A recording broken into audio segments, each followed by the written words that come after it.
예, 에스겔 20장 10절로 우리 14절까지 한 목소리로 합독하시겠습니다. 그러므로 내가 그들을 애굽 땅에서 나와서 광야에 이르게 하고 사람이 준행하면 그로 말미암아 삶을 얻을 내 율례를 주며 내 규례를 알게 하였고 또 내가 그들을 거룩하게 하는 여호와인 줄 알게 하려고 내 안식일을 주어 그들과 나 사이에 표징을 삼았노라.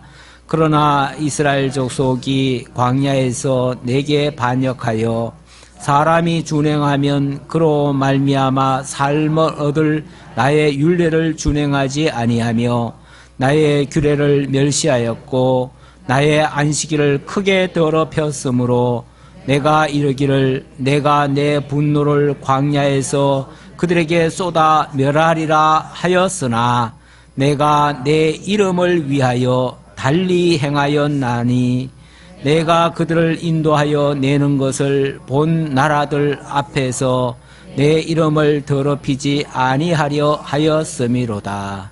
아멘. 자, 14절까지 봉독해 드렸습니다.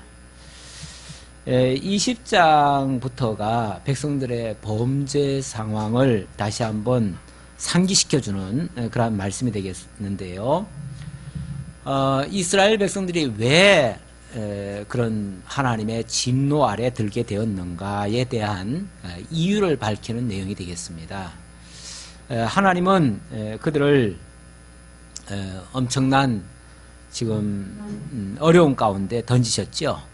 바벨론이라고 하는 그런 곳에 패망을 당하게 됐습니다. 거기에 대해서 정말 이해를 못하면 아마 누구든지 원망할 겁니다. 그렇지 않겠어요? 그래서 지난번에는 에스겔 앞에 장로들이 몇 사람 와가지고 하나님의 답을 좀 달라고 요구를 했었죠. 도대체 왜 우리에게 이런 일이 옵니까? 왜 우리가 이렇게 망해야 됩니까? 우리가 뭘 그렇게 잘못했습니까? 이런 식으로 따져 물었지요. 따져 물었는데 하나님이 답을 주셨나요? 안 주셨나요? 내가 너희들에게 답 안 주겠다 그래요. 왜냐하면 너희들은 답을 듣고 싶어 하질 않는다. 아마 바르게 하나님이 정답을 얘기하면요. 그 소리 말고요. 그 소리 말고 이렇게 아마 질문할 거예요. 반문할 거예요. 그러니까 어차피 너희들이 듣고 싶은 소리를 듣고 싶어 하는데 너희들이 듣고 싶은 소리를 나는 하고 싶지 않다 그 말이죠.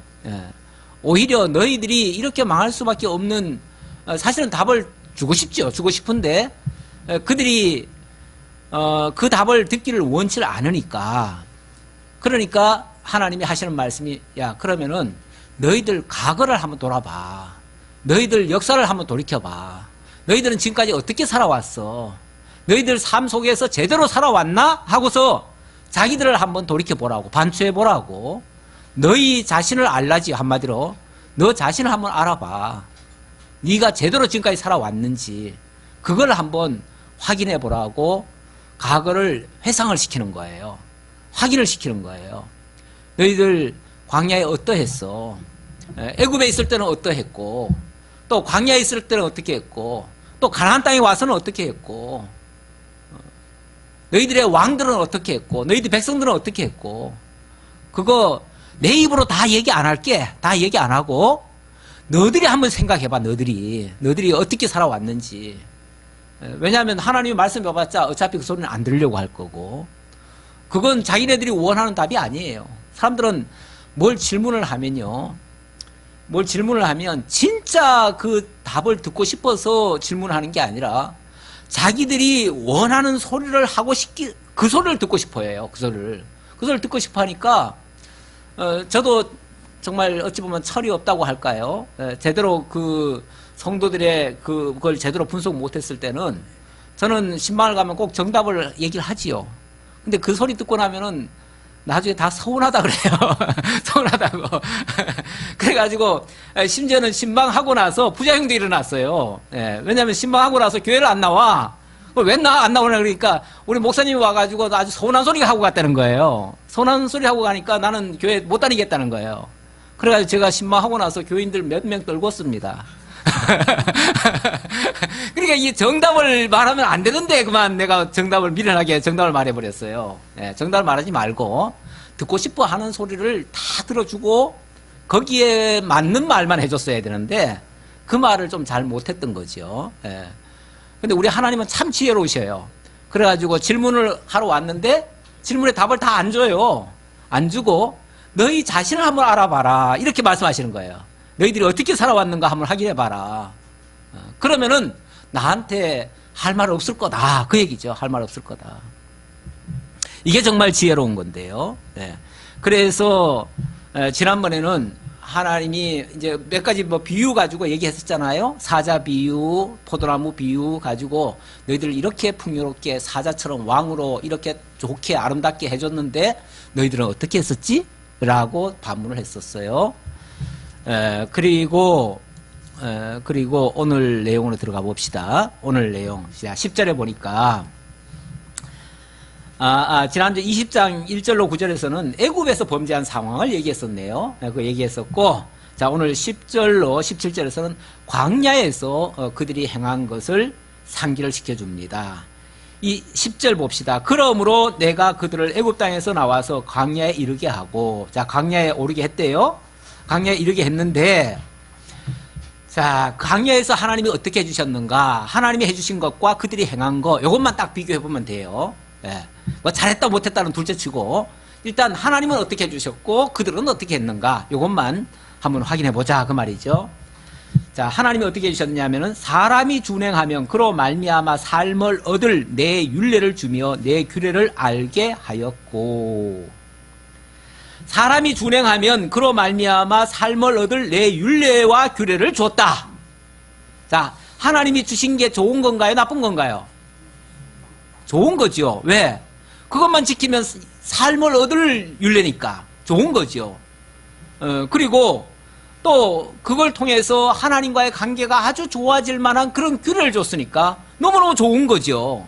하나님 틀림없이 좋은 거 줬어요. 좋은 걸 줬는데 또 내가 그들을 거룩하게 하는 여호와인 줄 알게 하려고 내 안식일을 주어 그들과 나 사이에 표징을 삼았었노라. 예.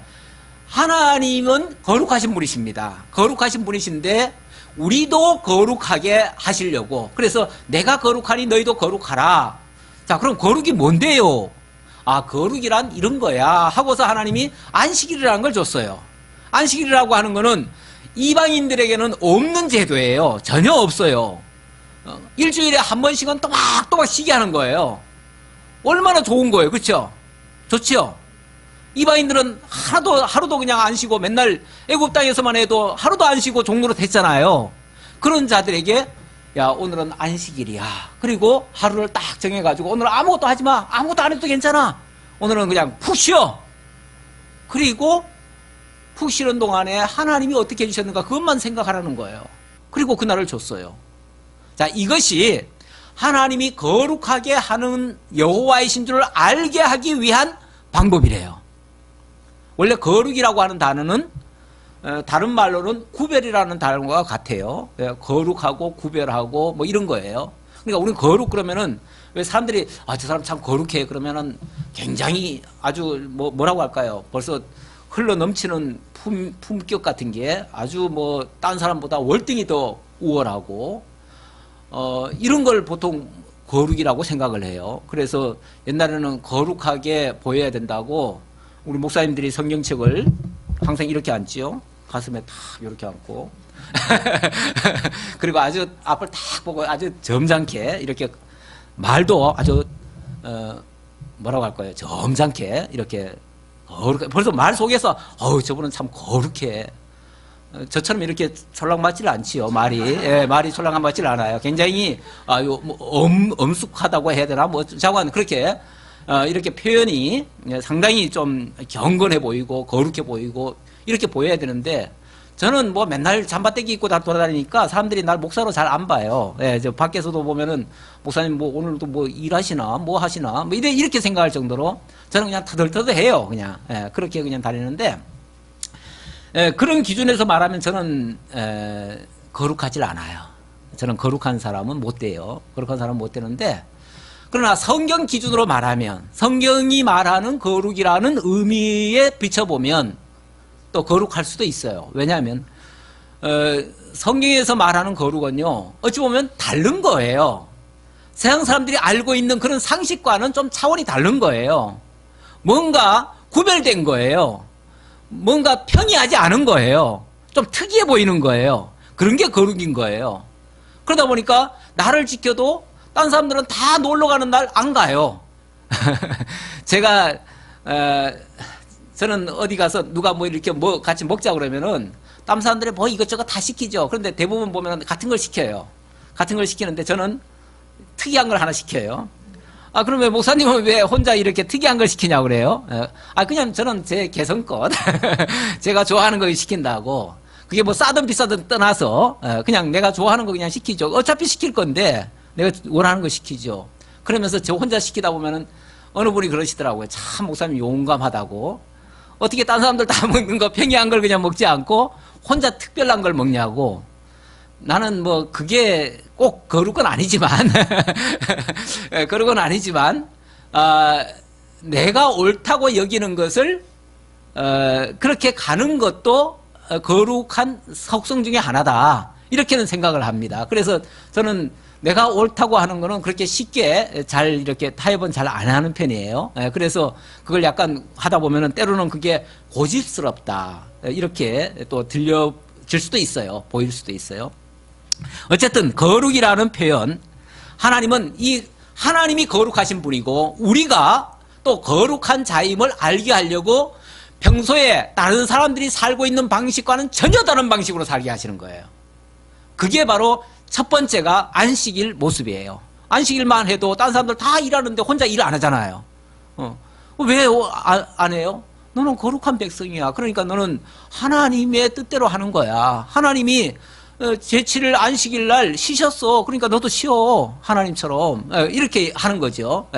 그렇게 하고, 물론 그 안식일의 의미는 더 다양하지만 어쨌든 거룩하게 하기 위한 표징으로서 하나님은 안식일 제도를 주셨고 또 율례와 규례를 주셨다.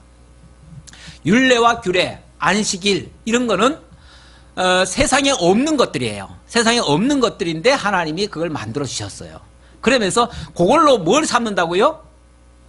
표징을 삼는데, 표징이라고 하는 거는 어찌 보면 다른 사람들과는 좀 차별화된 모습이기도 하고요.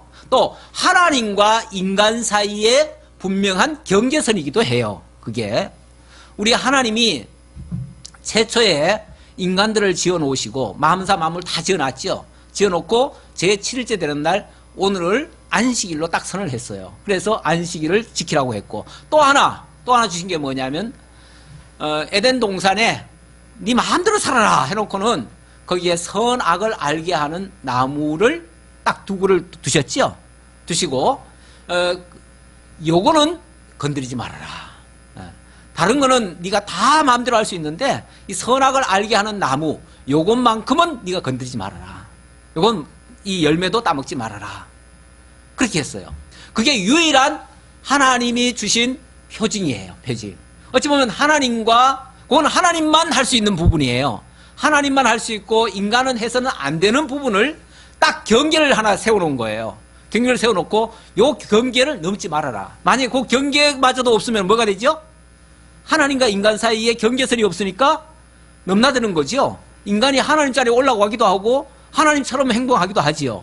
그런데 그 경계가 딱 있음으로 말미암아 하나님은 그야말로 전능자이기 때문에 마음대로 하실 수 있는 분이시고 모든 걸 다 하실 수 있는 분이고 인간은 그 한계 아래 들어간 존재가 되는 거죠. 그래서 인간은 자기 마음대로 할 수 있는 게 아니라 물론 하나님의 허락하에는 다 마음대로 할 수 있는데 그러나 자기 마음대로 자유의지로 다 할 수 있는 게 아니고 하나님의 한정 지어준 그 한계 내에서 할 수 있는 그게 어찌 보면 하나님과 인간 사이의 표징이에요. 표징. 그래서 하나님은 반드시 표징을 주십니다. 표징을 주시는데 애굽에서도 하나님이 그렇게 구원해 놓으시고 그들에게 표징을 주었대요. 그 표징 준 것이 네가 이걸 지키면은 뭘 할 수 있고 생명을 얻을 수 있는 그런 율례를 주셨다. 그리고 하나님과의 관계를 유지할 수 있는 규례를 주셨다. 이 율례와 규례, 이 율례라고 하는 게 뭐죠? 우리가 제가 조금 좀 그려봅시다. 율례라고 하는 거는 한마디로 말하면 하라 하지 말라예요. 하지 말라.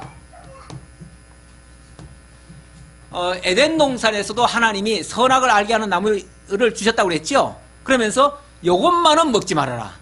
생명과도 먹을 수 있고 다른 건 다 할 수 있다. 그건 다 하라. 이거는 하지 말라. 하라 하지 말라를 딱 주신 거죠. 그게 율례예요. 율례고, 그 다음에 또 규례가 뭐냐면은, 이건 에덴 동산에서 주는 얘기예요. 규례는 뭐냐면은, 규례는 그러고 나서 그만 하라는 걸 하지 않고 하지 말라는 걸 해버렸어요. 그렇게 되니까 인간이 뭐가 돼버렸죠? 죄인이 돼버렸어요. 죄인이 됐는데 이 죄인이 되고 정죄가 된 자를 살릴 수 있는 방법을 제시한 거예요. 그게 바로 규례예요. 그래서 에덴 동산에서는 범죄하고 난 다음에 선악을 알게 하는 나무의 열매를 먹고 난 다음에 그만 아담이 두려워가지고 벌벌 떨면서 나무 뒤에 가서 숨지요. 하나님 앞에 감히 나올 수가 없어요. 하나님이 숨으라고 한 적도 없고 하나님 부끄럽다고 한 적이 없는데 스스로 자기를 몸을 가리고 그리고 도망을 쳐가지고 나무 뒤에 가서 숨어요. 그 죄가 그 사람을 두렵게 만들고 그렇게 부끄럽게 만들어버린 거예요. 그랬을 때 하나님이 찾아오십니다. 찾아오셔가지고 가죽옷을 해 입히시죠. 그래서 그의 부끄러움을 가려줘요. 그래서 하나님과의 관계를 다시 회복해 주도록 하는 일이 바로 규례입니다. 그래서 이거는 이걸 뭐라고 그러죠? 가죽옷이라고 할 수 있죠. 가죽옷 사건. 이게 이제 구약시대 때가 아니라 에덴 동산에서 주신 하나님의 율례와 규례예요. 이거와 똑같이 광야에서도 하나님이 율례와 규례를 또 주십니다. 그 율례가 뭐죠? 율례가 쉽게 말하면 십계명과 십계명에서 십계명을 세분화해 놓은 세칙화해 놓은 그러한 율례. 이 십계명 안에서 계명과 그러니까 계명과 율례 이런 것이 나오지요. 나오고 자 이렇게 돼서 이 십계명에 의해서 정죄받은 자들에게 하나님이 다시 용서해 줄 수 있는 법을 또 주셨습니다. 그 주신 법이 뭐냐면 바로 규례예요. 규례는 무슨 규례가 있냐면 이제 제사 규례, 제물 규례, 성막 규례, 또 제사장 규례, 이거 다 어디에 해당되는 얘기죠? 하나님과의 관계를 회복하기 위한 그러한 규례들이에요. 그래서 이걸 통해서 사실은 범죄하고 나면은 하나님께로부터 정죄당하고 하나님께로부터 쫓겨나잖아요. 하나님과 거리가 멀어져 버리잖아요. 화목이 깨어져 버렸어요. 하나님과의 화목이 깨어졌는데 이 제사와 제물과 성막과 제사장을 통해서 하나님과 다시 연결이 되는 거예요. 그래서 제사를 드리면은 모든 죄가 뭐가 되죠? 용서함을 받아요. 그래서 하나님과의 관계가 회복되도록 이렇게 규례를 주셨어요. 이것이 살게 하는 법이에요. 이걸 물론 율례를 얘기할 때는 이걸 지키면 살 수 있는 법이라고 얘기를 했고요. 또 규례를 주셨는데 자 이걸 지키면 산다고 했어요. 지키면 산다고 했는데 사실은 지키면 산다고 했지만 계명과 율례를 지켜서 산 자가 있어요, 없어요? 없어요. 없으니까 그 대안으로 하나님은 규례를 주셨어요. 그래서 그 규례로 그러니까 율례로는 못 살지만 살게 하는 법이라고 말은 하지만은 그러나 율례로서는 못 살았어요. 하지만 규례를 통해서 죽게 된 자들도 살게 하는 이런 법을 주신 거예요. 자, 그렇게 했는데 그걸 표징으로 삼아놨는데 이게 이제 하나님과 인간이 어찌 보면 차이라면 차이예요. 하나님은 이 모든 걸 다 하실 수 있어요. 그런데 인간은 여기에 제한을 받아요. 제약을 받아요. 제약을. 그러나 항상 그러나가 문제죠. 그러나 뭐 대화할 때도 그렇지만 이렇게 돼버리면 벌써 틀어져요. 얘기하다가 예, 맞습니다 하면 괜찮은데 하지만 뭐 그렇지만 이렇게 되면은 벌써 그 이야기를 안 듣겠다는 얘기예요. 그가 나하고 안 맞다는 얘기예요. 근데 여기도 그러나가 나옵니다. 그러나 반전입니다. 그러나 이스라엘 족속이 광야에서 내게 반역하여 사람이 준행하면 그로 말미암아 삶을 얻을 나의 율례를 준행하지 아니하며 나의 규례를 멸시하였고, 자, 율례는 준행을 해야 되고 규례는 멸시하지 말아야 되거든요. 이걸 굉장히 소중히 여겨야 돼요. 소중히 여겨야 되는데 이거는 안 지켰고 이것도 무시해버렸다. 결국 율례와 규례를 아이 그런 거 귀찮아서 안 해. 우리 식대로 할 거야. 나는 나야. 나는 내 식대로 살 거야. 이런 식으로 해버렸다는 거죠. 그래서 결국은 하나님이 구원해 놓은 백성이 하나님의 말씀을 안 들었다. 한마디로. 그게 광야에서 그들이 한 행동입니다. 예. 그러면서 나의 규례를 멸시하였고 나의 안식일을 크게 더럽혔으므로 내가 이르기를 내가 내 분노를 광야에서 그들에게 쏟아 멸하리라 하였으나, 예. 심지어는 안식일까지, 안식일이 어찌 보면은 이런 율례와 규례를 하나의 상징적으로 보여주는 내용인데 그 안식일을 통해서 설령 조금 실수했더라도 우리가 안식일이라고 하는 게 일종의 일주일의 삶을 정리하는 날이죠. 일주일의 삶을 정리하고 또 새로운 앞으로의 삶을 설계하는 그런 날입니다. 그래서 안식일을 잘 지킨다는 것은 지금까지 살아온 것을 어찌 보면 잘 정리하고 새로운 삶을 다시 준비하는 매우 소중한 날이에요. 그래서 안식일을 잘 지킨다는 것은 지나온 삶을 잘 정리했다는 거예요. 잘 정리했기 때문에 성공적인 삶이 된 거죠. 그리고 앞으로 미래를 제대로 설계해서 갈 거니까 앞으로도 성공이 보장이 될 수 있죠. 그런데 이 안식일을 만약에 안 지킨다? 그럼 뭐가 되죠? 이런 게 하나도 없어요. 하나도 없으니까 뭐 바쁘기는 엄청 바빴어요. 뭐 한 일은 엄청 많은데 그게 다 실패입니다. 왜요? 제대로 된 정리도 없었고 어떤 거기에 대한 판단도 제대로 받지 못했고 무엇보다 하나님이 인정하지 않으니까. 그래서 일주일에 한 번이지만 하루를 쉬면서 그날은 오로지 하나님의 말씀, 위로부터 내리시는 하나님의 말씀을 통해서 자신을 돌아보고 그 말씀에 비춰서 자신을 정리하고 또 새로운 길을 찾아서 이렇게 간다면 아마 그의 삶이 길이길이 안전하게 보장이 될 거예요. 근데 우리가 왠지 세상이 바빠요. 요즘은 주의를 한번 지키는 것도 쉽지 않아요. 뭐 그렇게 세상이 바쁘게 우리를 끌어당기는지 모르겠어요. 무슨 자석 같아. N극, S극 자석이 돼가지고 그냥 찰싹 달라붙어. 거기는 얼마나 잘 맞는지 몰라. 근데 교회는 오면은 막 몸이 뒤틀리죠? 이게 그게 좀 안 맞아서 그래. 그게 안 맞으면 그래요. 그런데 교회에 와서 즐겁고 편안하고 여기만 오면 다 뭐 하고 웃음이 나오고 이렇게 기쁨이 넘친다는 것은 이 자석이 잘 맞는 거예요. 그게 잘 맞는 거야. 정말 하나님의 자녀들은 이곳이 정말 천국 같은 그런 모습을 띄어야 정상입니다. 그게 정상이에요. 나는 왜 이럴까? 내가 좀 이상한 거 아니야? 이렇게 생각할 거 없어요. 그게 정상이에요. 그게 정상이고 여기 와서 몸이 뒤틀리는 것이 조금 이상한 거예요. 그거는 약간 딴 데 신경이 너무 많이 쓰여서 그래. 딴 데다가 에너지가 너무 많이 뺏겨서 그래. 그러니까 여기 와가지고는 기진맥진이야 그냥. 왜냐하면 일주일 동안 다 진입 그냥 빠져가지고 여기 오면은 그냥 맥이 팍 풀려버리는 거예요. 그러니까 여기 와서는 졸음밖에 안 오고 올게 졸음밖에 안 오고 뭔가 그냥 바쁜 거야. 그냥 좌우간 다 뺏겨서 그래요. 뺏겨서 그런데 좌우간 교회가 좋아야만 좋고 여기 오면 막 없던 힘도 나야 돼. 여기 없던 힘도 나야 되고 여기 갑자기 그냥 목소리도 갑자기 커지고 막 다 신나고 그냥 즐겁고 그냥 막 계속 웃음이 막 흘러 넘쳐야 돼요. 그게 지극히 정상인 겁니다. 이상한 게 아니에요. 정상이에요.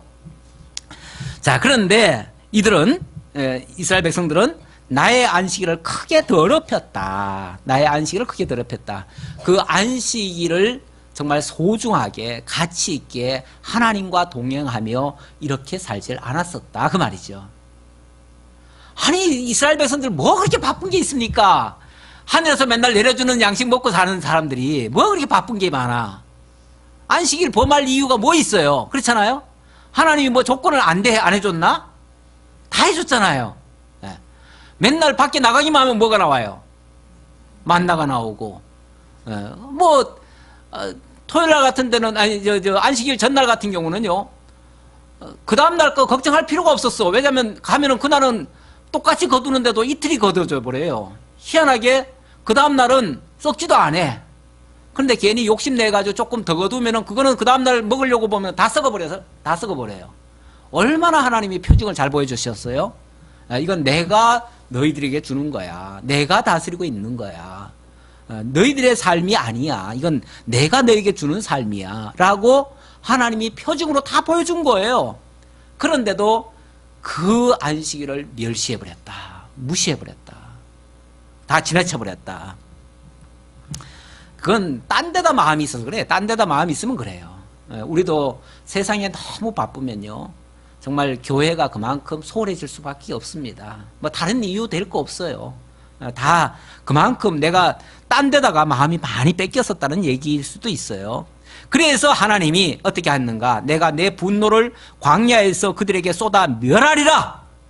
안 되겠다. 이 백성들은 도무지 고칠래야 고칠 수가 없다.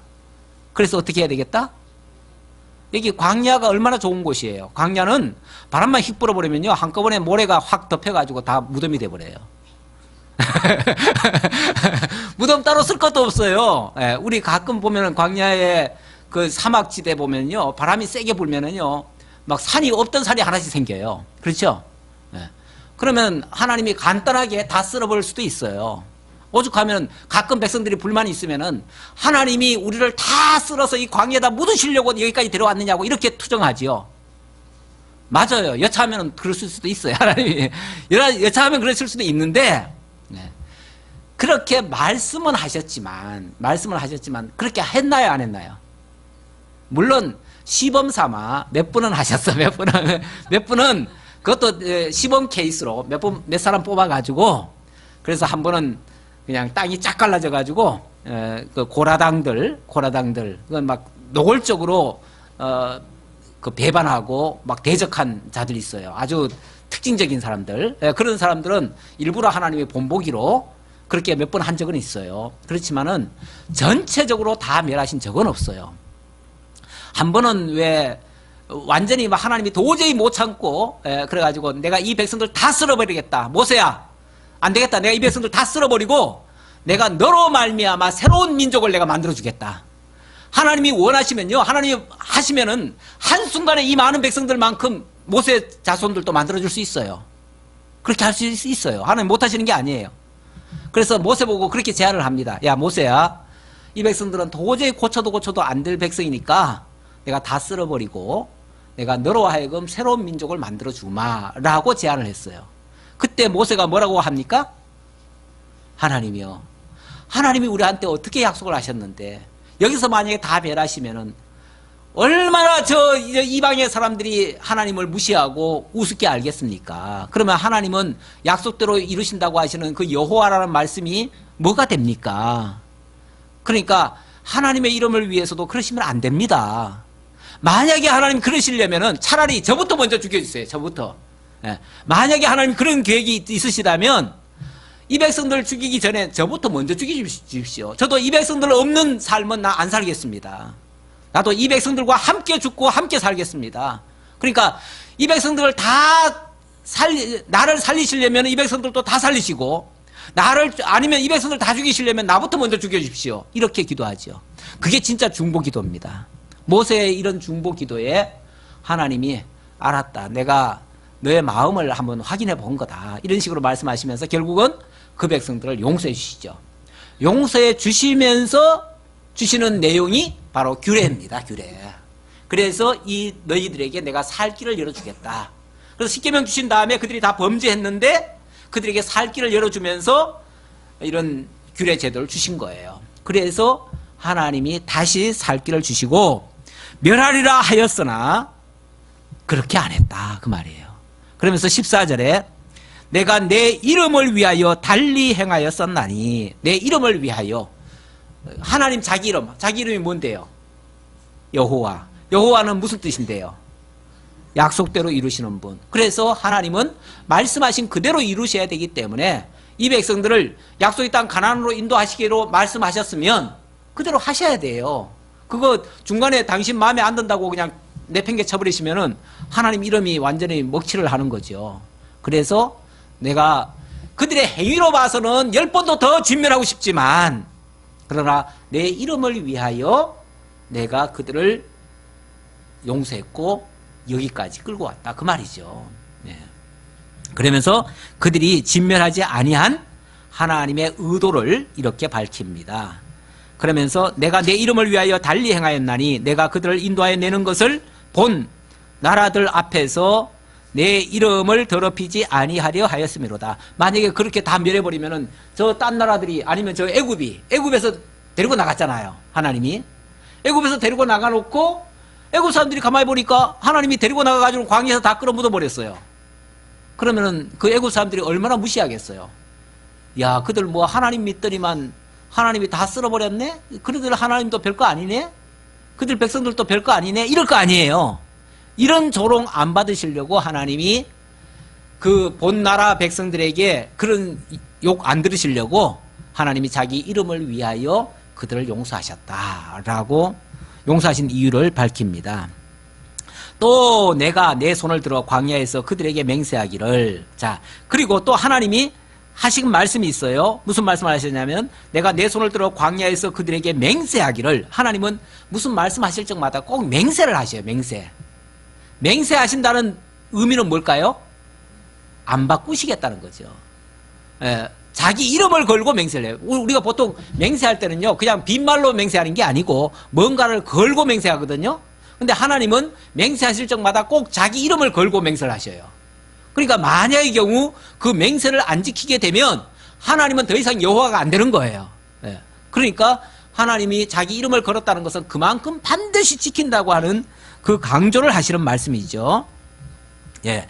자, 그들에게 맹세하기를 내가 그들에게 허락한 땅 곧 젖과 꿀이 흐르는 땅이요 모든 땅 중에 아름다운 곳으로 그들을 인도하여 드리지 아니하리라 한 것은 그들이 마음으로 우상을 따라 나의 규례를 업신여기며 나의 윤리를 행하지 아니하며 나의 안식일을 더럽혔음이라. 그러나 내가 그들을 아껴서 광야에서 멸하여 아주 없이 하지 아니하였었노라. 자, 하나님이 범죄한 자들을 향해서는 하나님이 책망을 했어요. 야, 이 백성들 도저히 안 되겠다, 다 쓸어버려야겠다라고 말씀하셨다가도 당신이 먼저 한 약속이 있어요. 먼저 언약하신 게 있어요. 그 언약 때문에 나중에 한 말씀은 그냥 경고하신 말씀이고, 먼저 한 약속을 지키시려고 하나님은 결국은 광야에다 그들을 안 묻고 약속의 땅 가나안까지 데려왔노라 라고 그 이유를 밝히십니다.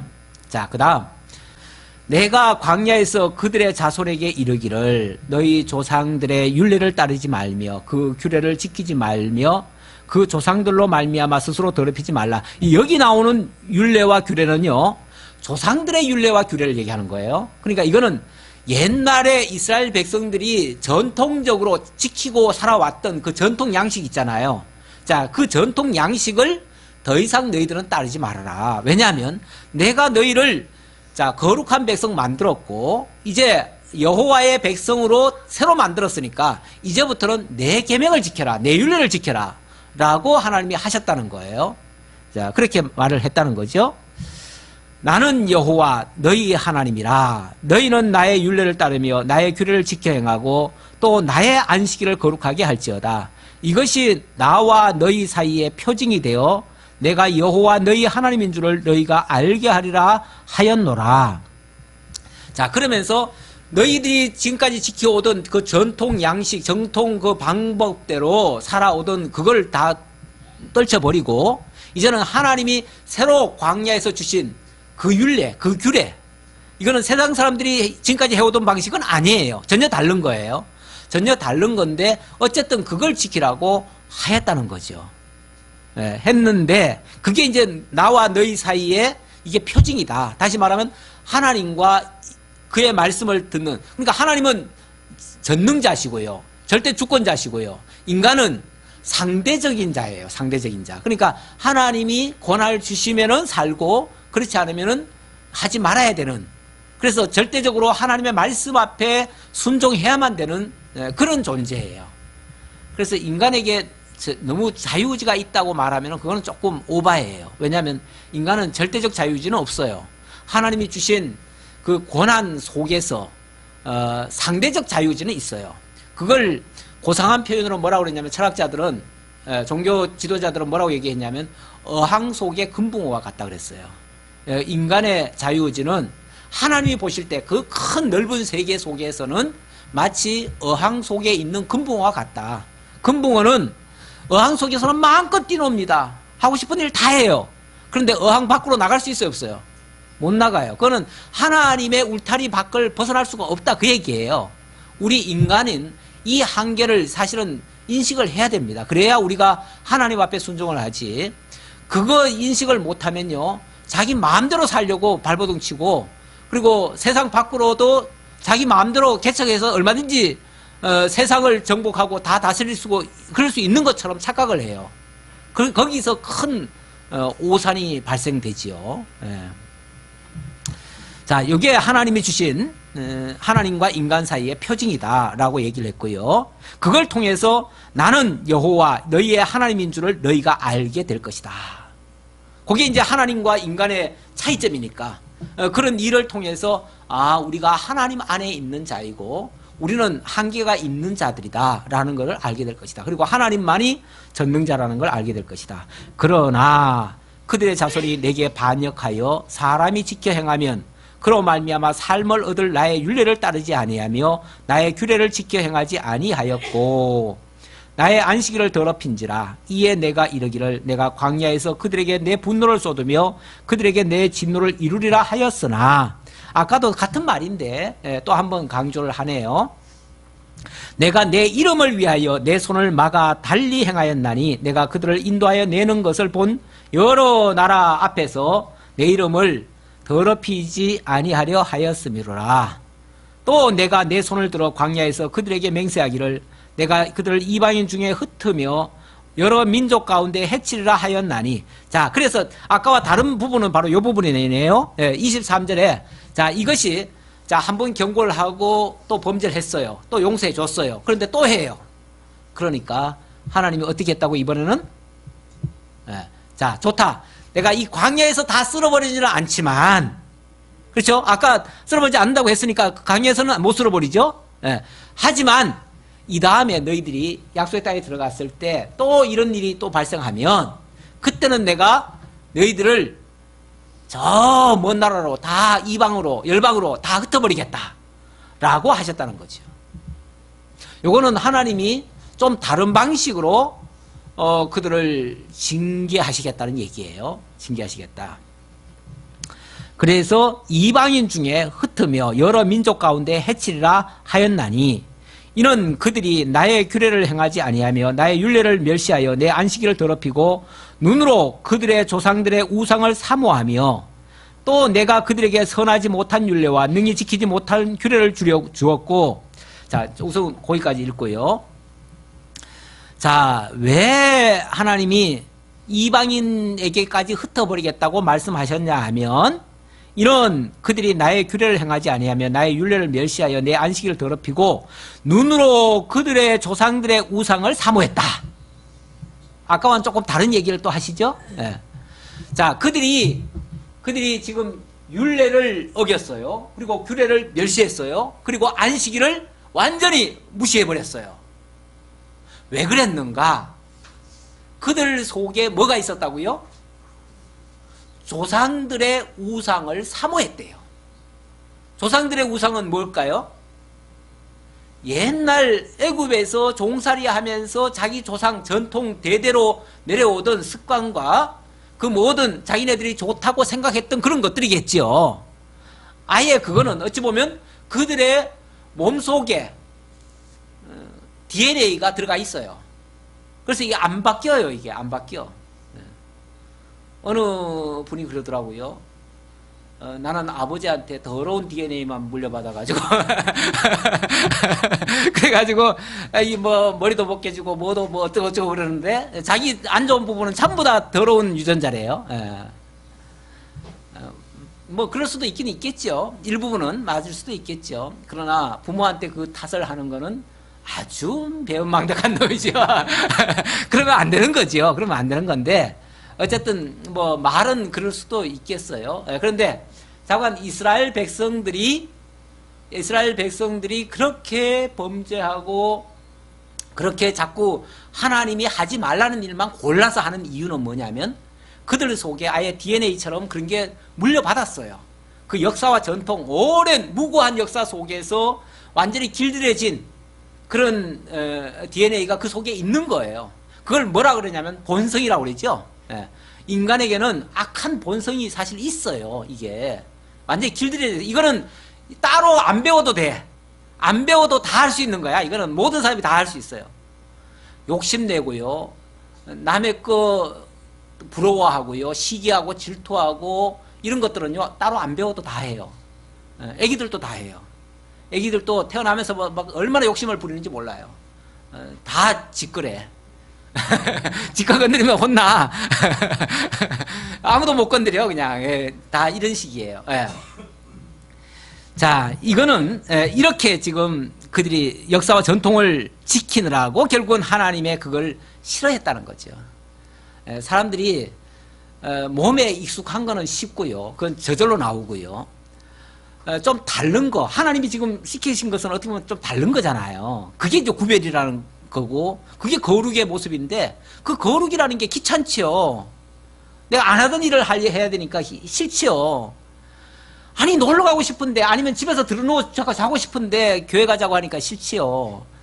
그런 거죠. 그거는 안 해버릇한 거를 하려니까 싫은 건 맞아요. 이해는 돼요. 이해는 충분히 10번도 더 할 수 있어요. 그러나 그게 옳은 건 아니거든요.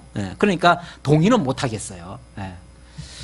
자, 어쨌든 그렇게 해서 그들이 조상들의 우상을 사모했다. 그걸 더 좋아했다는 거죠. 그게 우상이에요. 원래 우상이라는 게요, 뭐 달리 뭐 이렇게 동상을 만들어 놔야만 우상이 아니고요, 하나님보다 더 좋아하고 하나님보다 더 의지하고 하나님 외에 다른 것들을 사랑하면 그게 우상인 거예요. 그런데 하나님이 싫어하는 것들을 더 좋아하고 그것들을 사모하고 그것들의 조종을 받아가지고 그 본성이 시키는 대로 거기에 충실하고 있어요. 그러니까 그게 우상을 사모했다, 이렇게 표현을 하는 거예요. 25절입니다. 또 내가 그들에게 선하지 못한 율례와 능히 지키지 못할 규례를 주었고, 그런데 여기 표현이 선하지 못한 율례와 능히 지키지 못할 규례를 주었다네요. 아까는 그 율례가 뭐라고 그랬어요? 지키면 뭐 하는 율례? 생명을 얻을 율례라고 얘기했잖아요. 그리고 규례를 지키면은 정말 하나님과 이 교제할 수 있는 정말 아름다운 일이에요.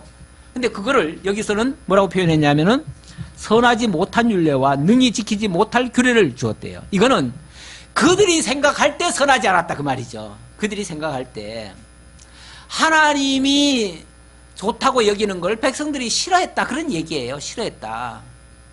그래서 여호수아에서도 보면은 여호수아가 마지막 고별 설교할 때에 그런 얘기를 합니다. 너희들에게 준 이 율례와 규례 너희들은 못 지킬 것이다. 너희들이 선하지 못한 율례라고 생각해서 그걸 못 지킬 것이다. 그랬더니 아닙니다, 우리는 반드시 지키겠습니다 그래요. 그래서 너희들이 물론 지키면 좋지만 못 지킬 것 같다. 너희들 못 지켜서 나중에 가면 먼 날로 다 쫓겨갈 것 같다. 그렇게 얘기를 하지요. 그게 미래에 대한 예언인데 실제로 그 예언대로 된 거죠. 이걸 제대로 지킨다는 게 쉬운 게 아닙니다. 물론 분명히 그 자체는 선한 거지만 그들은 싫어하는 일들이다 그 말이죠. 자, 그러나 그걸 통해서 그들이 그 장자를 다 화제로 드리는 그 예물로 내가 그들을 더럽혔음은 그들을 멸망하게 하여 나를 여호와인 줄 알게 하려 하였습니다. 자, 그것 때문에 결국은 자기네들이 율례를 안 지키고 규례를 범했으니까 결국은 그들이 다 쫓겨가고 뭐 낭패 만날 거 아니겠어요? 그 낭패를 통해서 오히려 하나님이 말씀대로 이루시는 여호와이신 줄을 알게 될 것이다, 그런 얘기예요. 자, 목적이 그들이 선하게 살아서 나중에 잘 되기를 목적하는 겁니까? 아니면은 하나님이 여호와 되심을 깨닫게 하려는 게 목적입니까?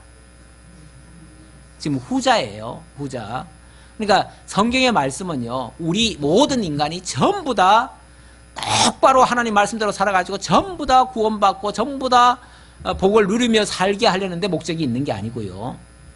하나님이 어떤 분이신가를 깨닫게 하려는데 목적이 있어요. 그러면은 2차적으로, 1차적으로는 못 지킬 수 있어요. 그러나 2차적으로는 하나님이 여호와이신 줄 알게 돼요. 그러면 하나님이 여호와이신 줄 알게 된 자들이 뭘 할 수 있어요? 회개할 수 있는 거죠. 회개할 수 있잖아요. 그렇죠? 회개하니까 그 다음에 그들이 뭐가 되죠? 구원의 백성이 되는 거예요. 그러니까 구원의 백성은 처음부터 율법을 완벽하게 다 지켜가지고 구원받는 자는 세상에 아무도 없습니다. 오히려 그 율법 앞에서는요, 모두가 다 죄인이 될 수밖에 없어요. 하지만 그걸 통해서 하나님이 여호와 되심을 깨닫는 자가 있다면 그 깨닫는 자는 뒤늦게지만 하나님께로 나아오게 됩니다. 그래서 그들이 구원을 받게 됩니다. 그래서 더 범죄한 얘기가 좀 나오고요. 마지막 끝에 가면 그런 얘기가 나옵니다. 하나님이 결국은 모든 이스라엘 백성들이 전부 다 죄 아래 빠지게 만들어요. 아니, 만든다기보다도 만들었다고 하면 또 하나님이 또 책임지라고 할까봐 그렇게 말하기보다는 그들이 다 범죄했죠. 다 범죄에 빠졌죠. 그래서 모든 이스라엘 백성들이 전부 다 죄인이 되어버렸어요. 전부 다 죄인이 됐는데 하나님은 그들 가운데서 다 죄인된 자들을 저 바벨론까지 흩어지게 하셨다가 그들 중에 일부를 돌아오게 하시죠. 돌아오는 자들은 회개하는 자들이에요. 그들을 구원해 가셔요. 그래서 그 칼빈의 기독교 강요에 보면 이런 말씀이 있습니다. 인간은 전적으로 무능하고 전적으로 타락을 한다. 그래요. 타락을 하는데 타락한 가운데서 하나님이 그리스도를 보내서 믿는 자들을 구원하신다. 그게 이제 제한적 속죄예요. 모두를 다 구원하는 게 아니라 믿는 자를 구원하시는 거예요. 그걸 제한적 속죄. 하나님의 속죄는 전 인류가 아니고요. 하나님께 나오는 자예요. 그 나오는 자. 그래서 제한적 속죄를 해서 그들을 하나님의 백성으로 삼으면, 자, 하나님의 백성된 자들이 구원받지 못한 자들을 보면서 자기들이 얼마나 행복한 자인지를 오히려 깨닫게 돼요. 그래서 어찌 보면은 세상에는 구원받을 자와 받지 못할 자가 있어요. 함께 공존하고 있어요. 공존하고 있는데 모든 사람이 다 구원을 받으면 좋겠지만은 그건 우리 생각이고요. 모든 사람이 다 구원을 받으면 진짜 구원의 은혜도 없어요. 그렇잖아요. 모든 사람이 우리 선물 똑같이 받으면은 선물로 느낄까요? 그냥 공평하게 그냥 뭐 분배받았다고 생각할까요? 분배받은 거는 그렇게 큰 감격이 없어요. 그런데 그 중에 한두 사람 딱 뽑혀가지고 특별한 걸 받으면요, 그 사람은 엄청나게 행복하고 선물이라고 정말 느끼지요. 감사하지요. 우리가 어찌 보면요, 우리가 예수를 하나님이 여호와이신 줄 깨닫고 예수가 그리스도인 줄 깨달아서 믿고 구원을 받고 하나님의 자녀가 되었다는 거는요, 70억, 80억 인구 중에서 많지 않은 인구예요. 그게 우리가 엄청나게 복받았다고 하는 증거이기도 해요. 어떤 사람은 왜 하나님이 공평하게 모든 사람들 다 구원하시지 왜 너희들만 구원했냐, 이렇게 얘기하는 사람들이 있는데, 그거 하나님 마음이시죠. 하나님 마음이신데 하나님이 정말 복 있는 자에게 복이 있다는 것을 알게 하시려고 그런 거예요. 그렇게 하시고, 또 하나님을 거부하고 하나님을 대적하는 자들은 그들은 또 하나님의 진노를 받음으로써 하나님의 진노의 영광을 높이려고 그러신 거예요. 하나님이 이렇게 전능하신 분이다, 이렇게 주권자이신 분이고 이렇게 공의로우신 분이시다라는 것을 그 나름대로는 또 그들이 또 얘기할 거 아니겠어요. 그거 증거하려고 그렇게 하신 거예요. 자, 오늘은 여기까지만 할까요? 진도는 많이 못 나갔는데 다음에 마무리 짓도록 하겠습니다. 기도하겠습니다. 아버지 하나님 감사합니다. 우리를 사랑하시고 하나님의 은혜 속에서 하나님의 뜻을 바르게 깨달아서 정말 하나님의 사람답게 구별되게 또 거룩하게 하나님의 거룩한 속성에 참여하게 하시려고 때로는 하나님이 공의로우신 분을 보이시고 또 그 가운데서 또 하나님의 사랑을 보이셔서 우리들에게 섭리하신다는 사실을 깨달았습니다. 율례와 계명도 주셨지만 또 규례까지 주셔서 살게 하는 법도 주셨고 하나님과의 관계를 회복하는 법도 주셨음을 오늘 에스겔을 통해서 깨달았습니다. 우리도 하나님을 사랑하는 자들과 함께 교제하며 정말 하나님을 배워가는 그런 일에 더욱 열심을 낼 수 있도록 함께 해 주옵소서. 베풀어 주시는 은혜 감사드리옵고 예수님의 이름으로 기도하옵나이다. 아멘.